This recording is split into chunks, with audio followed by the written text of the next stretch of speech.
ಗುರು ಬೆಳಗ್ಗೆ ಬರ್ಬೇಕಾದ್ರೆ ಒಂದು ರಾಮ ಮಂದಿರ ನೋಡಿದ್ದೆ. ಆ ರಾಮ ಮಂದಿರ ನೋಡಕ್ಕಂತ ಹೋಗ್ತಾ ಇದ್ದೇವೆ.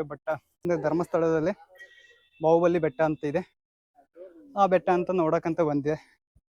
500 ಸ್ಟೆಪ್ಸ್ ಗುರು, ಸಾಕಾಯ್ತು. ಅದರಲ್ಲಿ ಇವತ್ತು ಪಂಚೆ ಒಂದು ಉಟ್ಕೊಂಡಿದ್ದೀವಿ. ದೊಡ್ಡ ದೊಡ್ಡ ಸ್ಟೆಪ್ ಇಡ್ಬೇಕಂದ್ರೆ ಆಗಲ್ಲ. ಫೈನಲಿ ಹಂಗೋ ಹಿಂಗೋ ಏರ್ಕೊಂಡು 500 ಸ್ಟೆಪ್ಸ್ ಬಂದೇ ಬಿಟ್ಟಿದ್ದೀವಿ.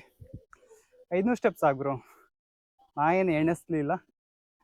500 ಸ್ಟೆಪ್ಸ್ ಅಂತ ನನಗೂ ಏನು ಅನ್ಸಾಗತ್ತಿಲ್ಲ, ನಾ ಏನು ಎಣಿಸ್ಲಿಲ್ಲ.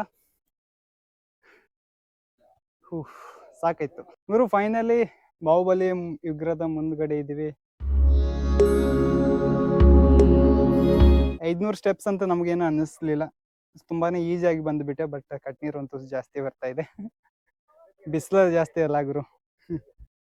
ಬೆಳಗ್ಗೆ ಮಿಸ್ ಮಾಡ್ಕೊಂಡಿದ್ದಂತ ಒಂದು ರಾಮ ಮಂದಿರಕ್ಕೆ ಇವಾಗ ಬಂದ ಇಳಿದೀವಿ.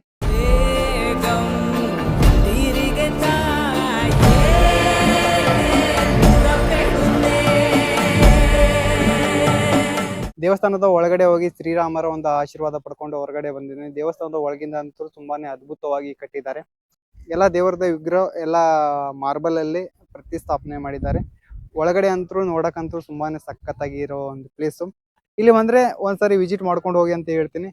ನಾ ಈ ಕಡೆ ಬರ್ಬೇಕಾದ್ರೆ ಒಂದು ರಥ ನೋಡ್ದೆ. ಆ ರಥ ಕಲ್ಲಿದು ಅಲ್ಲ ಮತ್ತೆ ಕಟ್ಟಿಗಿದು ಅಲ್ಲ. ಆ ರಥ ಯಾವ್ದಂತ ತೋರಿಸ್ತೀನಿ ಬನ್ನಿ. ಇದೇ ಗುರು, ಅದು ನಾ ಹೇಳಿದಂತ ಒಂದು ರಥ. ಪೂರ್ತಿಯಾಗಿ ಪ್ಯೂರ್ ಬೆಳ್ಳಿದಿಂದ ಕಟ್ಟಿರೋ ಅಂತ ಒಂದು ರಥ ಇದು.